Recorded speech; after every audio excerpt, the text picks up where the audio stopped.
Values Education 8, Quarter 1, Learning Competency 7A na isa-isa ang mga paraan ng sariling pag-iimpok at pagtitipid upang makatulong sa pamayanan ayon sa kakayahan. Ngayong araw, tatalakayin natin ang dalawang mahalagang kaugalian na makatutulong hindi lang sa ating sarili, kundi pati sa ating pamayanan. Ito ay ang pag-iimpok at pagtitipid. Ano ang pag-iimpok?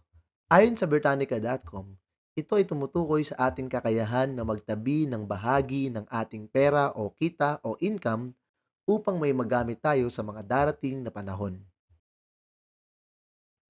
Ayon naman sa Cambridge Dictionary, ang pagtitipid ay ang maingat na pamamahala at paggamit ng salapi at mga yaman o resources upang makaiwas sa pag-aaksaya at tiyakin na ang mga ito ay magtatagal. Ito ay ang matalinong paggamit ng ating salapi at mga gamit para hindi ito agad maubos. Hindi ito kuripot. Ito ay pagiging responsable. Ngayong malinaw na sa atin ang kahulugan ng pag-iimpok at pagtitipid, mahalagang makita naman natin ang pagkakaiba ng dalawang ito. Oo, magkahawig sila. Pareho silang nakatutulong upang makaipon at maging responsable. Pero magkaiba ang layunin, saklaw at paraan kung paano sila ginagawa sa araw-araw. Tingnan natin kung paano naiiba ang pag-iimpok at pagtitipid sa bawat isa. Unahin natin ang layunin o dahilan kung bakit ginagawa ang pag-iimpok at pagtitipid. Ang pag-iimpok ay ginagawa upang magtabi ng pera para sa hinaharap. Maaring ito ay paghahanda para sa emergency o para makabili ng mahalagang bagay gaya ng gamit sa paaralan. Samantala, ang pagtitipid ay may layuning maiwasan ang pag-aaksaya at gumamit ng matalino ng mga bagay o yaman o resources. Ibig sabihin, ito ay disiplina sa araw-araw para mas tumagal ang mga resources natin. Ngayon, tingnan naman natin ang mga saklaw o bagay na sakop ng bawat konsepto. Sa pag-iimpok, ang pangunahing saklaw ay salapi o kita. Ito ang perang tinatabi, iniipon at hindi ginagastos agad. Pero sa pagtitipid, mas malawak ang saklaw. Hindi lang ito pera. Kasama dito ang pagkain, tubig, kuryente, gamit at pati oras. Lahat ng ito ay yaman na dapat gamitin ng maayos. Sa mga halimbawa naman, ang pag-iimpok ay makikita sa mga gawain tulad ng paglalagay ng pera sa alkansya o pagdedeposito sa bangko. Ito ay mga aktibidad na nagpapakita ng layuning maghanda para sa kinabukasan. Sa pagtitipid, makikita naman ito sa mga gawaing pagpapasya na hindi bumili ng hindi kailangan, pagpatay ng ilaw kapag hindi ginagamit, o pagbaon ng pagkain kaysa gumastos sa labas. Ipinapakita naman ito ang maingat na paggamit ng yaman. Ngayon na alam na natin kung ano ang ibig sabihin ng pag-iimpok at kung paano ito naiiba sa pagtitipid, tatalakayin natin ang mga praktikal na paraan kung paano natin magagawa ang pag-iimpok. Bilang mga kabataan, maaaring hindi pa malaki ang halaga ng pera na mayroon kayo. Pero kaya pa rin ninyong magsimula ng maliliit na hakbang. Sa mga susunod na slide, tatalakayin natin ang mga simpleng paraan na maaari mong gawin para magsimulang mag-ipon ngayon. Isa sa mga unang hakbang sa pag-iimpok ay ang pagsubaybay sa ating mga gastusin at ipon. Subukan mong gumawa ng simpleng talaan, pwedeng sa notebook o cellphone, kung saan ilalagay mo araw-araw kung saan napupunta ang baon mo. Isulat ang binili mong pagkain, pamasahe, at iba pa. Isama mo rin ang anumang halaga na hindi mo ginastos at naitabi. Sa ganitong paraan, makikita mo kung saan ka pwedeng magtipid at gaano ka nakaraming naipon. Minsan, doon mo lang marirealize na kahit barya lang ang natitira araw-araw, pwede na pala itong lumaki kung regular mong na iniipon. Mas nagiging masigasig tayong mag-impok kapag alam natin kung para saan ito. Magkaroon ng malinaw na layunin o goal. Halimbawa, pambili ng school supplies, regalo sa magulang, bagong gamit, o simpleng treat sa sarili. Mas madali kang makakapagpigil sa paggastos kung lagi mong naiisip ang goal mo. Pwede mong ilagay ito sa papel o i-drawing ang goal mo at idikit sa alkansya para maging paalaala araw-araw. Kung may talento o kaalaman ka na pwedeng pagkakitaan, gamitin ito. Maaaring magbenta ng mga lumang libro, laruan, o school supplies na hindi na ginagamit. Kung mahilig ka sa crafts, Subukang gumawa ng bookmarks, bracelets, o personalized keychains na pwedeng ibenta sa classmates mo. Sa bakasyon o weekends, pwede kang tumulong sa mga kamag-anak o kapitbahay. Halimbawa, magbantay ng tindahan o mag-alaga ng bata kapalit ng konting bayad. Ano mang kita mo, kahit maliit, pwedeng itabi bilang ipon. Sa panahon ngayon, maraming bangko at pawn shops ang may alok na micro savings para sa mga estudyante. Kadalasan, ₱50 lang ang kailangan para makapagsimula. Kailangan mo lang ng student ID o school certificate bilang requirement. Kapag may account ka, hindi lang ligtas ang pera mo, kundi may chance pa itong lumaki dahil sa interes. Mas mainam ito kaysa nakatambak lang ang pera mo sa alkansya dahil mas secure ito at mas organized. Habang maaga, matutong humawak ng sariling pera sa tamang paraan. Ngayon ay titingnan naman natin ang ilang praktikal at matalinong paraan kung paano maisasabuhay ng isang mag-aaral na katulad mo ang pagtitipid. Tandaan, ang pagtitipid ay hindi lang tungkol sa hindi paggastos. Ito ay tungkol sa pagiging responsable at matalino sa paggamit ng mga bagay at pera. Ang pagdadala ng baon mula sa bahay ay isang malaking tipid sa araw-araw. Bukod sa mas ligtas at masustansyang pagkaing inihanda ng magulang, nakakaiwas ka rin sa tukso ng pagbili ng mamahaling pagkain sa labas. Sa ganitong paraan, nasasanay kang gumastos lamang sa mga kinakailangan.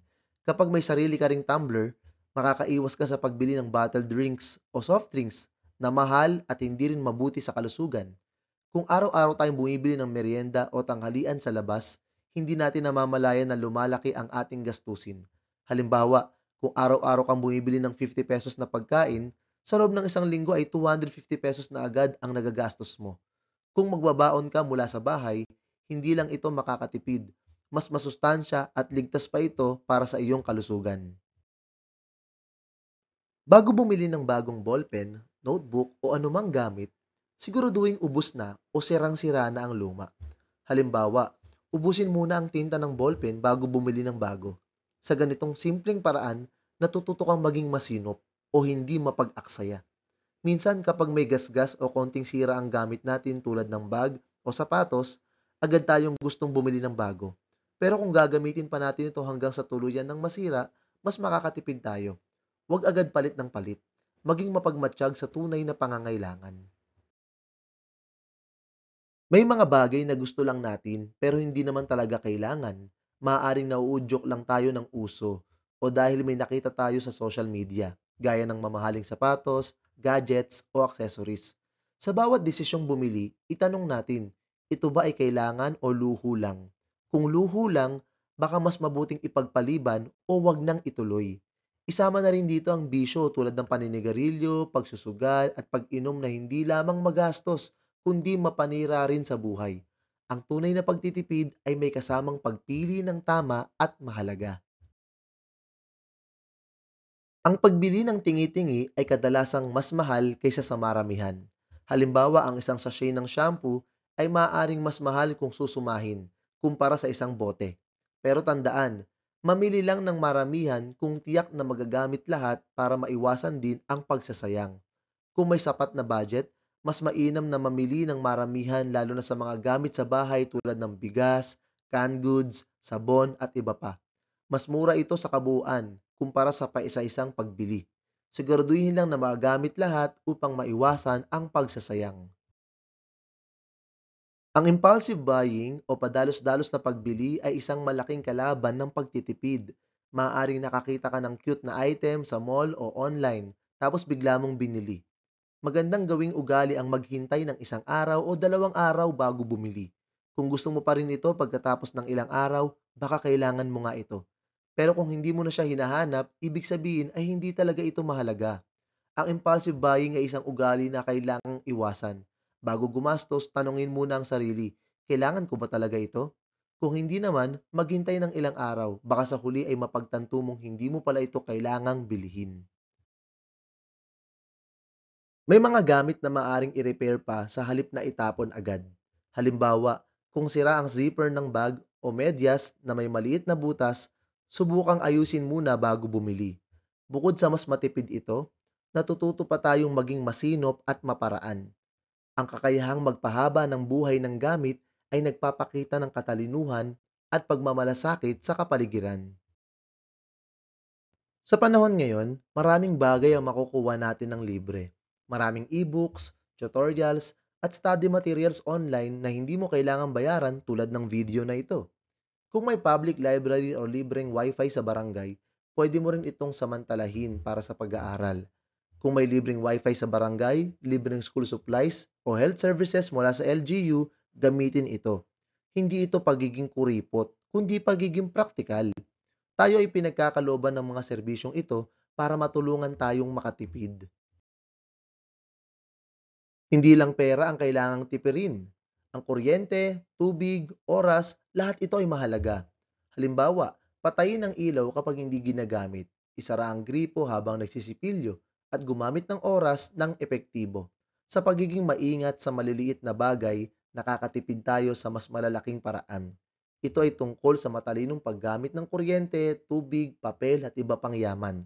Ang pagtitipid ay hindi lang para sa sarili, kundi para rin sa kinabukasan ng mundo. Sa kabuuan, ang matalinong pagtitipid ay hindi nangangahulugang paghihirap. Ito ay tungkol sa disiplina, pagpapasya at pagiging responsable. Kung may papakita natin ito ngayon habang bata pa tayo, mas magiging handa tayo sa mas mahirap na hamon ng buhay sa hinaharap. Ngayon na alam na natin ang kahulugan at pagkakaiba ng pag-iimpok at pagtitipid, tanungin natin ang sarili, bakit mahalaga ang dalawang ito sa ating buhay bilang kabataan? Hindi lang ito tungkol sa pera. Ang mga simpleng hakbang ng pag-iimpok at pagtitipid ay may malalim na epekto sa ating kinabukasan, sa ating ugali at sa ating pamayanan. Tingnan natin ang apat na dahilan kung bakit mahalaga itong pagtuunan ng pansin. Una, nakapaghahanda ka para sa kagipitan at sa kinabukasan. Kapag may ipon at marunong magtipid, hindi ka basta-basta natataranta sa oras ng pangangailangan. May mahuhugot ka sa biglaang gastos at may nabubuong tiwala sa sarili. Ito rin ay unang hakbang sa pag-unlad. Sa maliit na paraan, pinaghahandaan mo na ang kinabukasan. Ikalawa, naiiwasan ng pag-aaksaya at napapangalagaan ng likas na yaman. Ang pagtitipid ay hindi lang tungkol sa pera, kundi sa tamang paggamit ng lahat ng resources. Kung marunong tayong magtipid sa pagkain, tubig at kuryente, nakatutulong tayo sa kalikasan. Ang simpleng pagtitipid ay may malawak na epekto sa mundo. Ikatlo, nauhubog ang disiplina at responsableng pagpapasya. Ang pagpili kung kailan gagastos at kailan magtitipid ay nagsasanay sa atin na maging disiplinado. Hindi lahat ng gusto ay kailangang bilhin agad. Kapag nasanay tayong maghintay at magplano, natututo tayong maging matalino sa buhay. At ikaapat, mas madali kang makatulong sa iba at umunlad bilang tao. Kapag marunong kang mag-impok at magtipid, hindi lang sarili mo ang nakikinabang, pati pamilya, kaibigan at pamayanan mo. May naiaambag ka sa mga gawain o tulong pinansyal. At higit pa rito, nagsisimula ka ng umunlad, hindi lang sa pera, kundi sa ugali at pananaw sa buhay. Ang pag-iimpok at pagtitipid ay hindi lamang para sa sariling kapakanan. Habang natututo tayong mag-ingat sa paggastos at mag-ipon, dumarami rin ang pagkakataon nating makatulong sa iba. Kapag may inaitatabi tayo, mas may kakayahan tayong tumugon sa pangangailangan ng kapwa sa panahon ng sakuna, sa proyekto ng barangay, o kahit sa simpleng pagtulong sa isang kaibigan. Sa ganitong paraan, ang disiplina mo sa pera ay nagiging ambag mo sa kabutihang panlahat. Hindi lang ito personal na tagumpay, ito ay pagkilos para sa pag-unlad ng pamayanan. Ang pagtitipid at pag-iimpok ay mahalagang gawi hindi lamang upang matugunan ang pansariling pangangailangan, kundi upang makapag-ambag sa kapakanan ng iba. Sa pamamagitan nito, nauhubog ang disiplina na pangangalagaan ng kalikasan at napaghahandaan ng kinabukasan. Ngayong naunawaan na natin ang kahalagahan ng pagtitipid at pag-iimpok, sana ay maisaisip natin na hindi lang ito tungkol sa pera. Ito ay disiplina sa sarili, malasakit sa kapwa, at paghahanda sa hinaharap. Para sa pagninilay, sagutin ang tanong na ito. Sa anong mga paraan mo nasasayang ang iyong mga resources gaya ng oras, pera o gamit? Minsan, hindi natin namamalayang nasasayang na pala ang mga bagay na may halaga. Ito ang tamang panahon upang magnilay. Paano natin maigsasagawa sa araw-araw ang tamang pagtitipid at pag-iimpok? Para sa paglalapat, simulan ngayong linggo ang iyong sariling simpleng budget plan. Ilista ang mga gastusin mo at itala kung saan ka maaaring magtipid. Magtakda ng maliit na halaga na iyong iipunin at ilagay ito sa isang envelope, alkansya o kahit sa isang kahon. Ang pag-iimpok at pagtitipid ay hindi nagsisimula bukas, kundi ngayon. Gumawa ng simpleng plano at subukang panindigan ito sa loob ng isang linggo. Maliit man ang simula, ito ay malaking hakbang tungo sa responsableng pamumuhay. Pagsasanay, isulat ang T kung ang pangungusap ay wasto o M kung hindi. 1. Ang pagtitipid ay nangangahulugang lubusang pag-iwas sa paggastos kahit sa mahalagang bagay. Ito ay mali. Ang pagtitipid ay hindi pag-iwas sa lahat ng gastos, kundi ang matalinong paggastos. 2. Ang pagdadala ng sariling lalagyan ng tubig ay isang halimbawa ng matalinong pagtitipid. Ito ay tama. 3. Ang pag-iimpok ay tumutukoy sa paglalaan ng bahagi ng pera o bagay para sa hinaharap. Ito ay tama. 4. Ang pagtitipid at pag-iimpok ay tanging para sa sariling kapakanan lamang. Ito ay mali. Ang pagtitipid at pag-iimpok ay nakatutulong hindi lang sa sarili, kundi pati sa ibang tao. At 5, ang pagiging matipid ay isang paraan ng pagpapakita ng malasakit sa kalikasan at sa pamayanan. Ito ay tama. Bago tayo magwakas, nais kong pagnilayan mo ang tanong na ito. Paano kaya ibibigay ng Diyos ang mga kahilingan mo kung ang mga simpleng biyaya galing sa Kanya tulad ng pagkain, papel o oras ay inaaksaya mo? At hanggang dyan lamang po ang ating aralin sa araw na ito. Nawa ay may natutuhan kayo. Salamat po sa panonood at pakikinig. Paalam!